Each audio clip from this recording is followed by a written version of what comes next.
محترم ورونو مسافر په ژوند کې یو ټیم وي چې دا په ډېرو سختو سره مرګ سره مخامخ شي، ځي ته ورسي یو پیسه وګټي په ژوند کې یو ټیم راشي، پلار مړ شوی، مور مړه شوې، ښځه زړه شوې، ماشومان غټ شوي، هغه تربیه چې د اولاد کېږي د هغه نه دا محروم.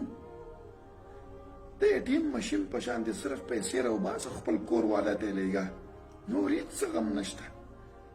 کلونو پس چې خپل کور ته لاړ شي، خلک مو سره داسې معامله کوي لکه یو مسافر. وایي چې هسې مې یو 15-20 ورځې دلته دی، ښه وي او که بد وي بس موږ به یې ورسره منو.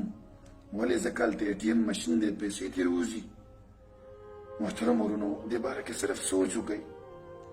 30-40 کاله په دې مسافرۍ کې تېر کړي، کله چې بس کور ته لاړ شي وایي چې بس دی نوره مسافري، همدغه اولاد ورته وایي چې تا زموږ دپاره څه وکړو، څه دې راته کړي دي.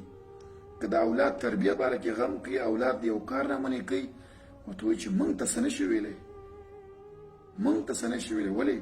ځکه دا د پیسو په نشه کې ورک و، پیسې ورته پیدا کولې.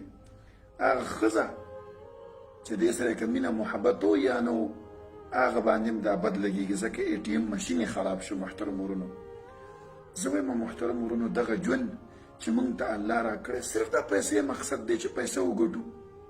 داسې خلک شته دی چې د واده په یوې میاشت کې روان شي، هلکه ولې پیسې ګټمه.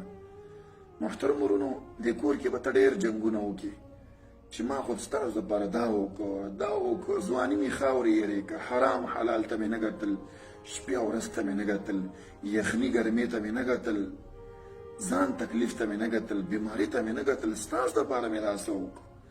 بیا به هم درته وایي چې هېڅ څه هم دې نه کړی. نو محترم ورونو زما د خبرو مقصد څه دی؟ هغه دا دی چې ځان لپاره اوس یو مخرج وګوره.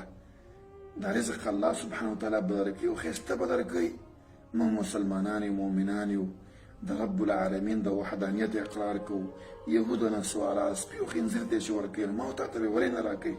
انشاءالله ځان لپاره یو ترتیب وګوره چې زه به خپل آینده زما ژوند به انشاءالله د خپل اولاد سره، خپل زوجې سره، خپلو خپلوان، خپلو مور پلار سره به یې تېروم انشاءالله. داسې نه یو دم، خو ترتیب ورته جوړ کړه.